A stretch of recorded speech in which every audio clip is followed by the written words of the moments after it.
Nothing prepared Ryan Callahan for the gut punch that hit him on that stormy Thursday evening.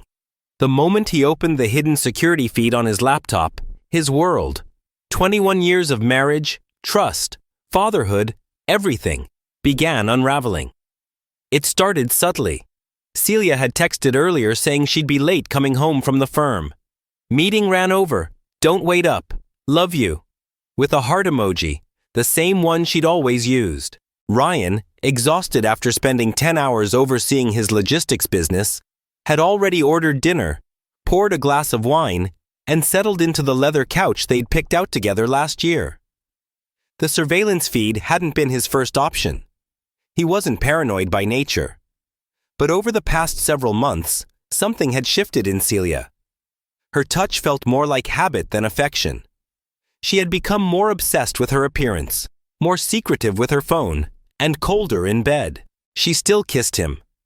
She still made love to him. But something about her eyes, those soft hazel eyes that once looked at him like he was her entire world, had gone distant. And there was one man at the center of Ryan's suspicions, Aidan Strickland, managing partner of the prestigious corporate law firm where Celia had worked for a decade. Charismatic, wealthy, always impeccably dressed in dark suits and silk ties. He had the kind of polished confidence that made most men want to punch him on sight. Aidan had already replaced his first wife, an elegant woman Ryan once admired, with a plastic-looking influencer half his age named Kendra. Still, that didn't stop him from openly flirting with every woman at the firm. Ryan had been at the company gala a month ago when Aidan's hand lingered just a second too long on Celia's waist. He remembered how Aidan smirked at him while spinning Celia across the dance floor. It wasn't friendly. It was predatory, but Celia had brushed it off. "Oh, come on, babe. Aidan's always like that. He flirts with the chairs." The next day, Ryan bought 4 hidden cameras and 3 listening devices. He was no fool. He was a provider, a builder. He ran one of the most efficient mid-size logistics companies in the state.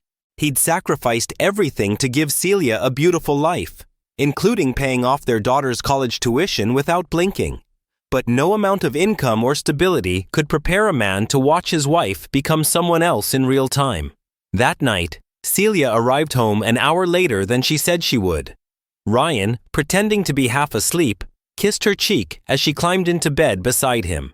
But the next morning, when he reviewed the footage from the guest bedroom smoke detector cam, one Celia never even looked at, he watched her walk in alone, dial a number, and whisper with trembling excitement, "The house is ours tonight. He's gone. I want to feel you for real this time." Ryan didn't cry. He didn't rage. He simply shut the laptop, walked into the kitchen, and began planning the most calculated revenge of his life. Celia hadn't just cheated on him. She'd desecrated everything they'd built, right down to the mattress he'd chosen after her back injury. Every inch of their life had been intertwined, yet she turned it into a stage for another man's pleasure. But Ryan wouldn't scream. He wouldn't throw things. No, he would destroy them both. Ryan Callahan had always believed in building, not breaking.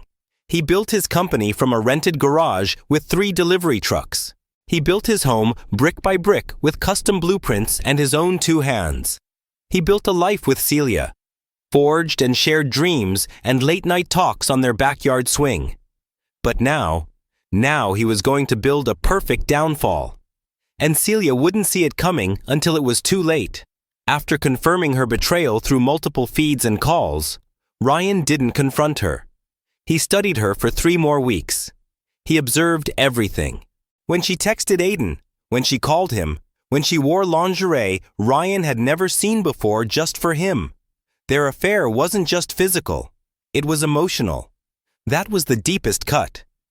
And Ryan was done bleeding. So he crafted a script. "Trip next month," he told Celia over breakfast, casually spooning sugar in her coffee like he always did. "The big logistics expo in Dallas. 2 nights. Won't be back until Wednesday." She looked up, smiled too quickly. "Another expo? Geez, they really keep you busy." She leaned over and kissed his cheek.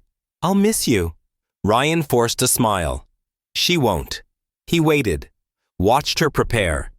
He saw the way she took more time on her makeup, how she hummed to herself. She even changed the bed sheets, probably to remove traces of Ryan before Aiden arrived. That alone made him nauseous. But he let it play out, because while Celia thought she was orchestrating a night of forbidden pleasure, Ryan was preparing the climax of a far crueler symphony. He didn't go to Dallas. Instead, he spent the night inside his office building, sleeping on the couch in the server room where the security logs would confirm his presence. Every camera would show his car on the lot.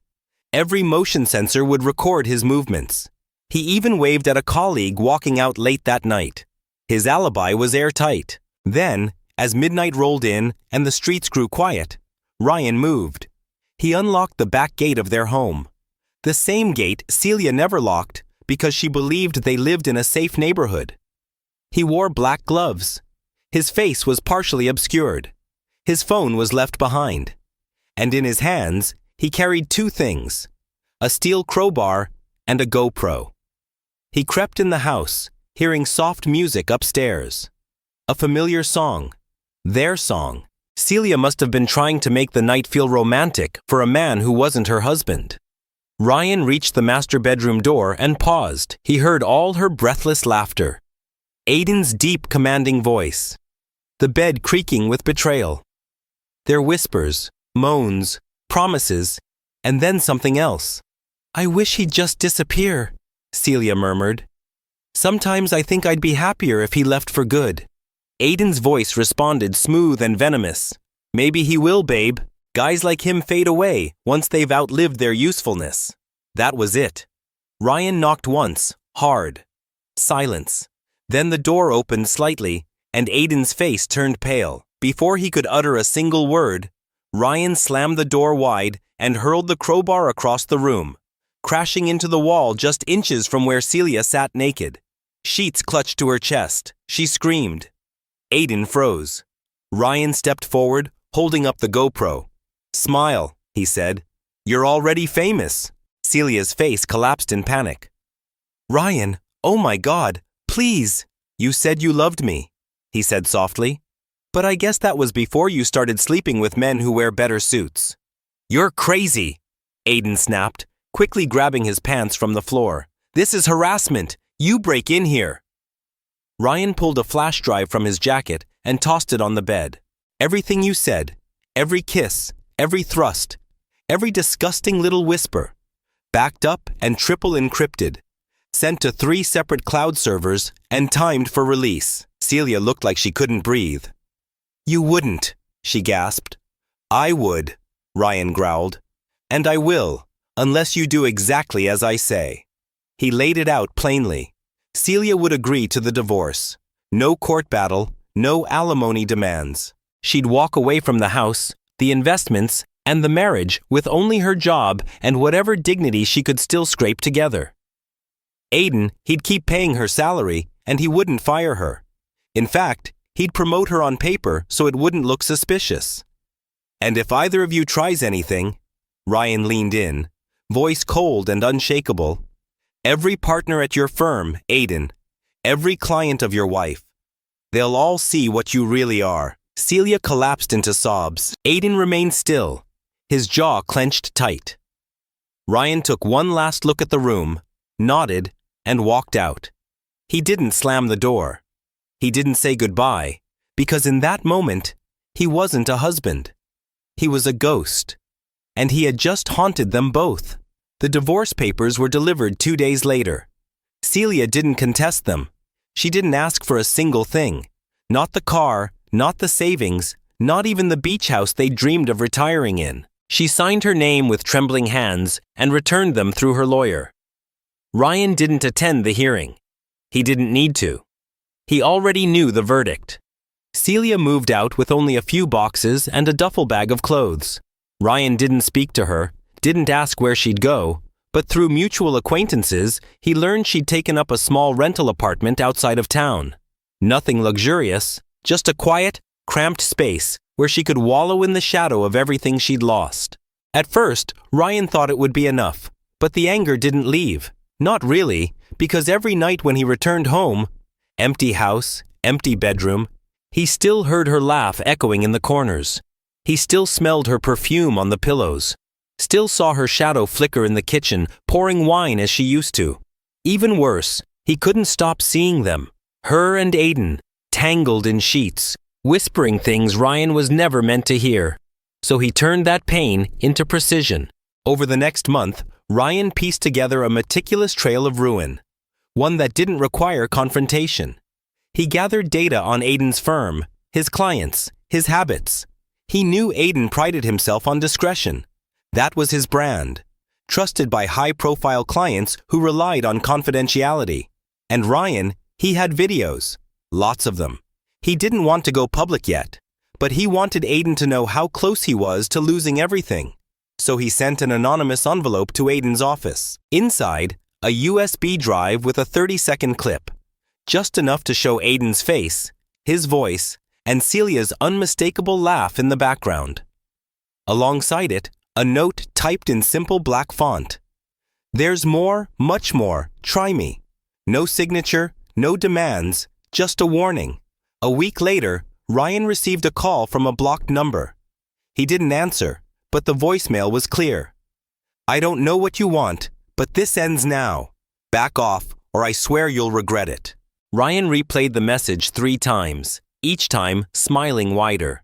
Now Aiden knew what it felt like to be watched, to be hunted, to have everything you built threatened by a single man's rage.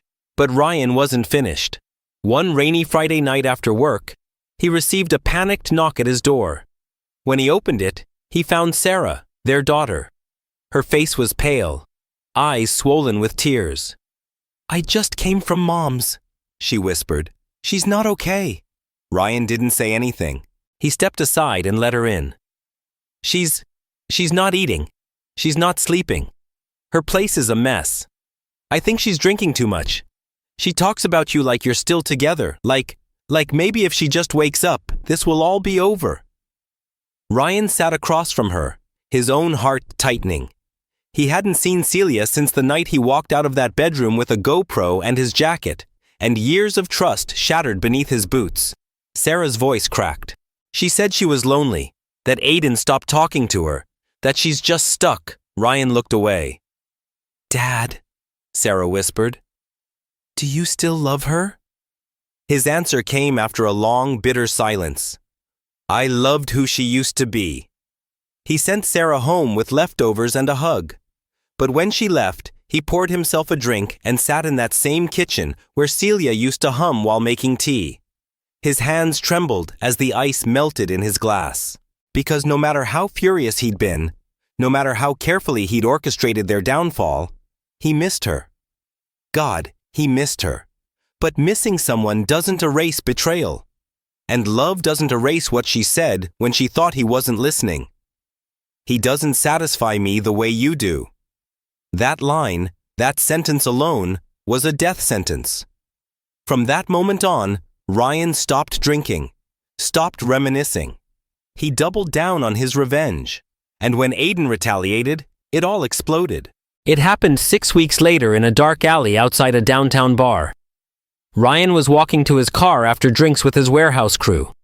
A few of the guys had gone ahead. He stayed behind to finish his call with a supplier. That's when the first blow landed. A fist, then a boot to the ribs. 2, maybe 3 men. Faces hidden. No words, just raw violence. Ryan fought back, years of manual labor giving him strength. But he was outnumbered, blood pooled on the concrete. Bones cracked. He nearly blacked out. But fate wasn't finished with him, because 2 of his workers came back looking for him. Shouted, scared them off, called the cops. Ryan was hospitalized for broken ribs, a concussion, 20 stitches on his scalp. And in that sterile room, under the cold white light, Ryan made his next move. He called Aiden's firm, left a message. Tell Strickland that Ryan Callahan wants to meet. Friday. Cafe across from his office. Alone. He didn't say why, but Aiden knew. And when that Friday came, Ryan sat at the corner booth, waiting. Friday at 1 p.m. sharp, the door to the French cafe swung open. Aiden Strickland stepped inside like he owned the place. wearing a custom navy suit and a scowl that could slice through glass. Ryan didn't flinch. He sat at a table by the window, sipping black coffee. His broken ribs still wrapped tight beneath his shirt. The bruises on his face were fading, but the fire in his eyes had only grown darker.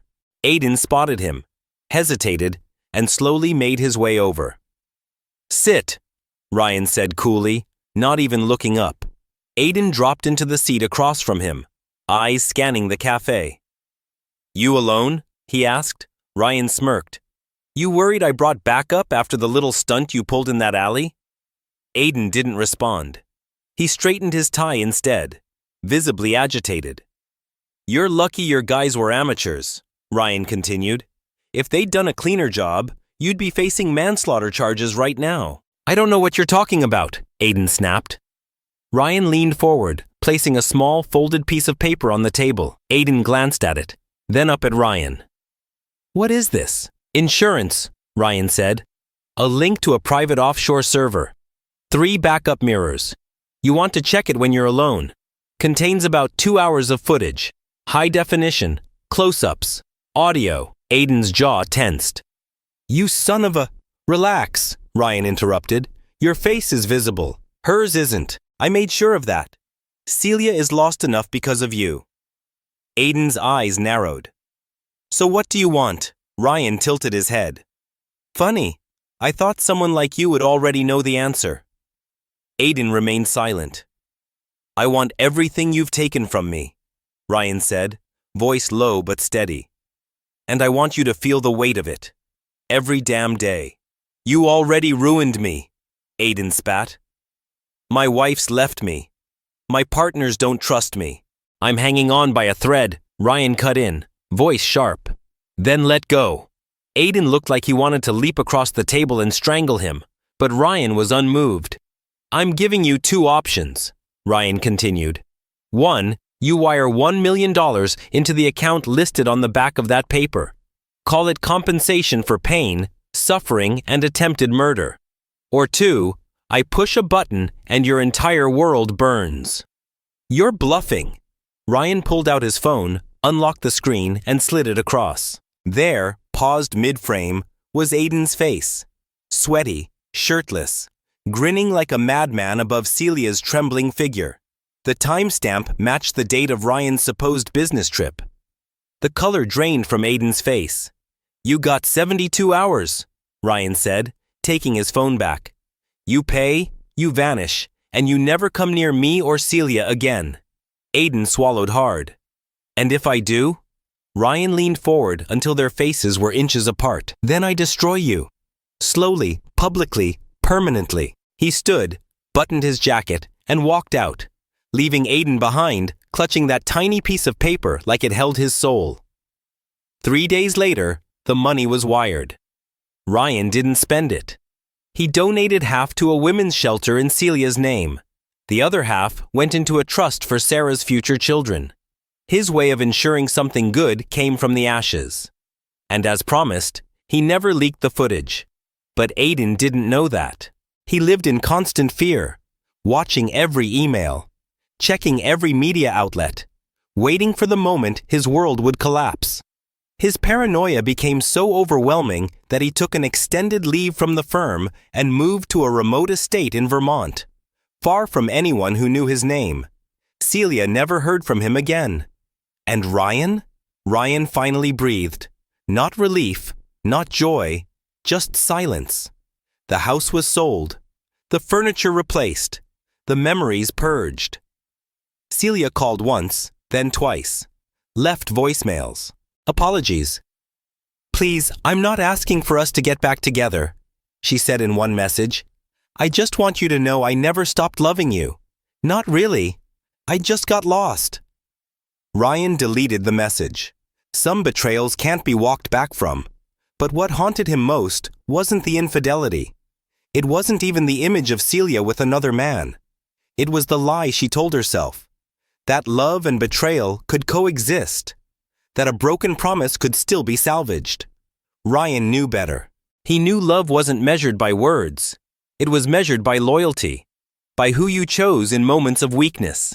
And Celia hadn't chosen him. She'd chosen herself. And in doing so, she'd lost everything. Years passed, and the wreckage settled like dust. Ryan Callahan didn't date at first. He worked. He traveled. He picked up fishing again, something he hadn't done since his 20s.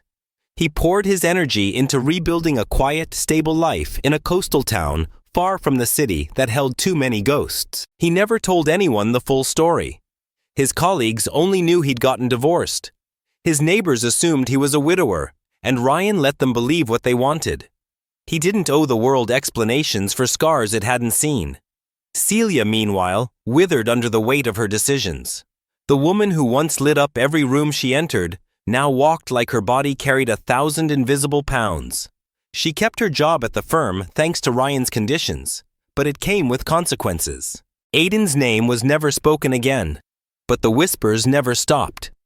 People noticed the reassignment, the cold stares, the way even the interns looked at her differently. She was no longer respected. She was a cautionary tale. And Aiden? He retreated into obscurity. The once vibrant power player with a trophy wife and a Porsche developed anxiety so severe he barely left his property. He lived like a man under siege, convinced the footage would leak someday, that Ryan would come back. But Ryan didn't. He didn't need to. The silence was louder than any revenge.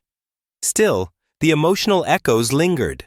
Sarah continued to see her mother, but things were never the same. Trust is delicate, especially when a child watches one parent destroy the other. Celia tried to reach out to Ryan, to apologize, to explain, but he never responded until one day she stopped trying. The drinking worsened. Her body weakened.